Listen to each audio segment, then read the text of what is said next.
Welcome to the channel everyone, I'm Johnny the Strength Coach, this is Growing Strength and X, and today's video and topic is about calorie deficit.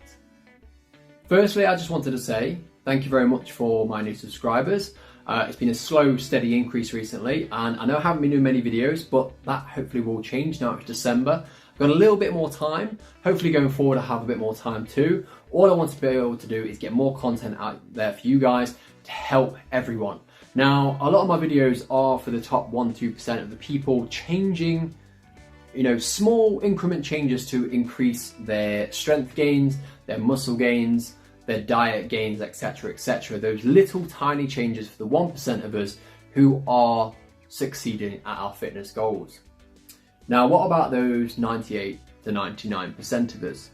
The people who are struggling constantly on a day-to-day. They might not necessarily be training or dieting or do anything of that nature, but they would see a diet, calorie deficit diet, which is what all diets are essentially, a calorie deficit. Whether you want to say it or not, they're just different ways of marketing a calorie deficit. There may be some metabolic or hormonal advantages minutely to one or two different types of diets, whether it be paleo or whether it be the 5-2 fasting, intermittent, whatever it is, they're all the same thing. Essentially, it leads to cutting out or eating less food within a time frame. And that essentially is a calorie deficit in it as a whole. And do calorie deficits work for fat loss? Well, before I say anything, please do not turn off the video once I've said this, because there is nuance to this. There is reasons why people consistently,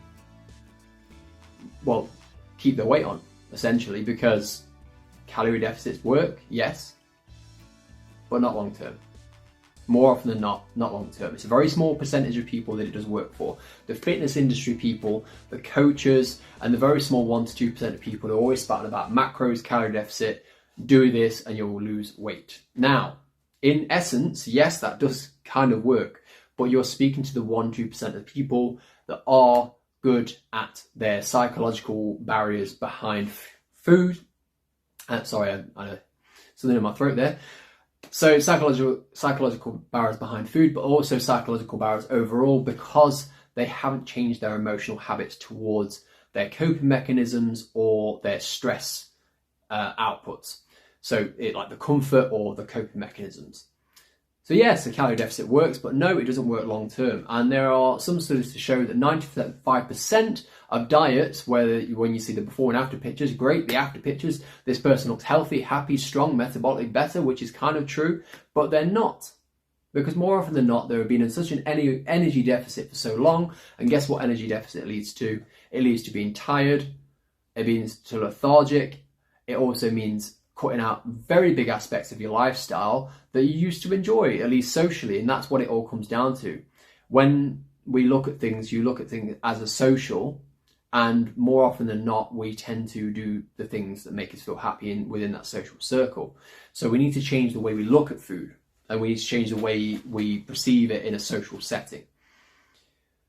So let's forget about that 1-2% of people where the calorie deficit does work, and let's look at the 98 to 99% of people who are consistently struggling with food. Because remember, these videos aren't just for those little improvements, which are great, by the way. But for some people, it's just getting up the starting mark.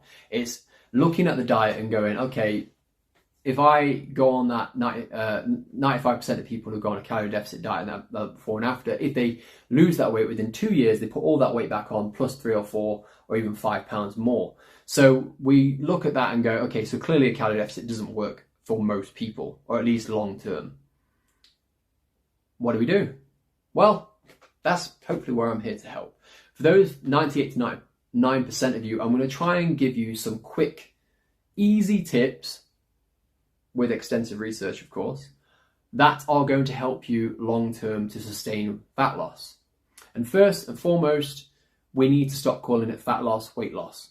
We need to change the perspective of what we have and how with food, and how we see fat loss as a goal of happiness or success, when in reality it's not, because most of the time when you lose that weight, you still have the same fears, anxieties, and social pressures and life pressures that come with everyday life. So we need to look at a more neutral approach. And I'm not saying eat the way you do. I'm saying if we change the mindset of how we perceive everyday life, we'll improve our lives drastically, and it will lead to actual fat loss without even having to think about it. So think of more of a weight neutral approach. You're not trying to lose weight, you're just trying to change little incremental changes within your life. So let's look at some issues that could arise in everyday life that can be improved upon. There's work pressures, relationship pressures, whether that be intimate or just friendship groups, or even just work social aspects. You've got going out social aspects with old school friends, etc., etc. There are so many stresses that can come into your day-to-day life, or coping mechanisms or comfort things that you do at the weekend, like a Friday, Saturday night, where you go, right, Friday, Saturday, it's here, I want to get comfy, I want to eat as much, drink as much, forget about the week, forget about the relationship. I just want to do something for me. And more often than not, it leads to excess, and we end up in a fear/guilt position that we usually feel after the weekend. And then the diet, the calorie deficit starts again on the Monday. Does that sound familiar? How do we change these?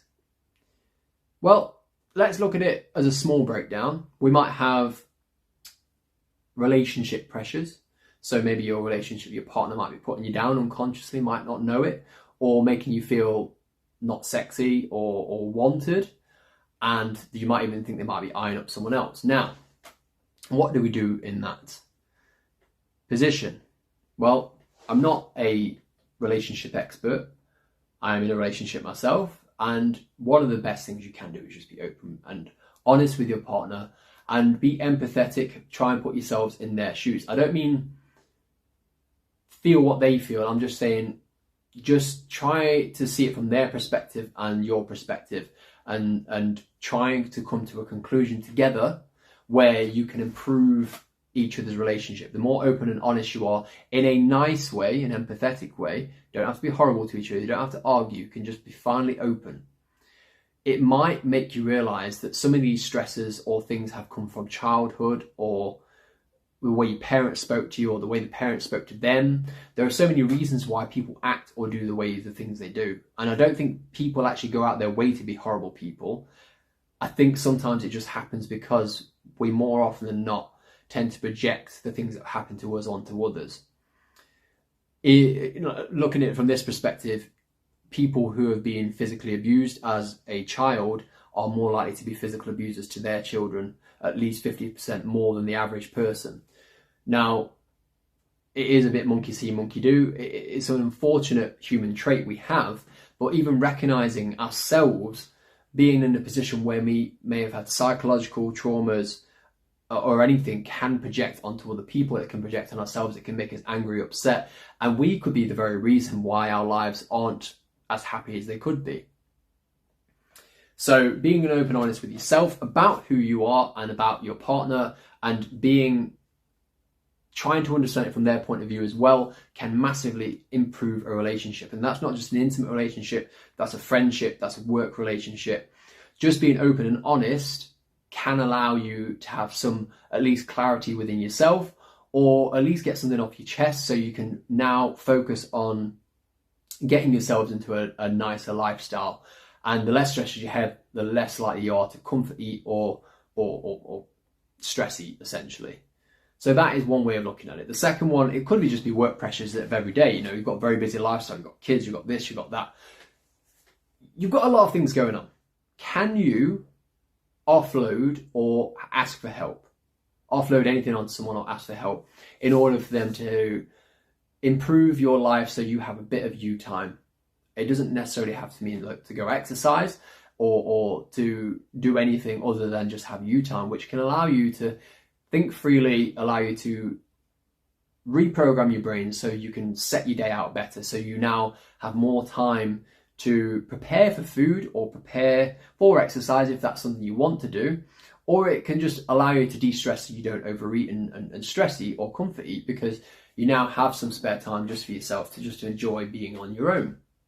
Now that could be a great example of how to get over that. So allowing yourself some more time is great.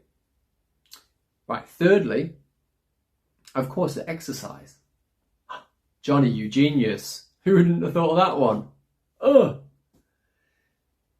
it sounds like I'm being sarcastic, and a lot of people will recommend this, but you do get serotonin and dopamine from exercise, epinephrine, which are the happy hormones that allow you to have more energy, that make you feel good.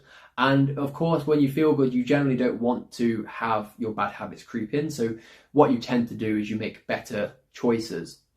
Now, this doesn't have to be a workout routine in the gym. It can just be a simple 20-minute walk, 10-minute walk, a little place for yourself to do a tiny bit of exercise in your house, at a gym, at a climbing area, whatever it is you want to do that you're passionate about and you enjoy, you do that. Because the gym's not for everyone, and neither is playing football, but we all like to do something, and getting a social aspect of it can drastically improve your social life, so you can meet people who are a bit more like-minded, who want to maybe get into exercise or have a certain passion about that sport, like football, for instance. I'm not saying football, but that's just an example.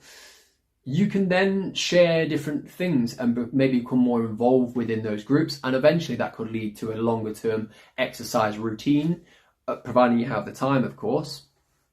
That will improve your life drastically, and of course, burning calories or burning many calories can help lead to weight loss. Yet again, looking at a weight neutral approach, we're not looking at weight loss, we're just looking at changing some of the perspective of how we perceive our social environments, as well as just getting a bit of exercise in order to improve our general mood and the way we feel about ourselves. Now, you may still be able to pinch an inch, 2 inches more, but that isn't the goal. The goal is to change the mindset yet again. And finally, we're going into number 4. And this is a big factor when it comes to purely weight loss, but you don't have to think about it from a weight loss perspective. Now, people will say, count your macros, calorie deficit, consistent, whatever fitness jargon is also said. Now, yet again, these can be good tools, but they can also be horrendous tools, because they can, if you've got a bad relationship with food, if you've got an eating disorder or any other issues, this could actually lead to more problems, because you can become obsessive with a calorie deficit, you can become obsessive with the macro count, you can become obsessive with a lot of the things that go into that kind of fitness aspect. So if you have an obsessive nature or already under preconditions of eating disorders, it's probably not the best thing to do. So what do we do in order to change our food habits, our food lifestyle habits? None of us are nutritionists. Well, a few of us are, but it's not something you need to be thinking about 24/7. Food isn't the thing that should be on your mind 24/7. If it is, then you've obviously got a bad relationship with food and how you perceive food. So the first thing you can look at, if you're really in a drastic area, is maybe seeing a psychologist, psychiatrist, or counselor, or just speaking to a good friend who might know something about behavioral changes towards food, or myself. If you wanted to comment below and you have some questions, I'll be happy to help. But one of the things you can do, rather than thinking about buying cookbooks, going to drastic routines where you've got to change all your habits in one go, admit to yourself that all humans, we fail at things a lot. And it takes a long time to learn something, like driving a car, for instance. Driving a car can be, and for some people, can be a tremendous task, whereas for others it's a bit easier, but everyone has to start from scratch. We all have to start from scratch. If you don't know how to already eat well, make foods, try to eat less, there are simple things you can do. Give it time, expect to make big mistakes, small mistakes, and each day is a new day to improve.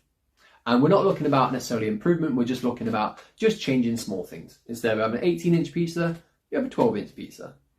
Instead of eating a 6-pack of Snickers, you have 4 Snickers. If you are going to buy a cookbook, instead of cooking 6 meals a week and trying to be perfect, don't ever do the rice, broccoli, chicken BS that the bodybuilders do, because that, again, it's just another form of eating disorder.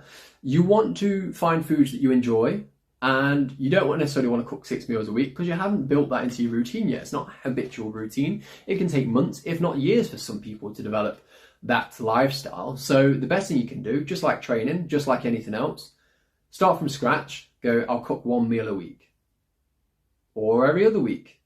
Put it in your diary, in your calendar. Try to be passionate about it. Look for something, go, oh, that looks amazing. I'd love to eat that. You know, try the simplest foods to start with, the ones that are easy to make. Or even if push comes to shove, you can buy those Hello Fresh ones where they send a kit for you and it's already pre-done. That way, 1 second.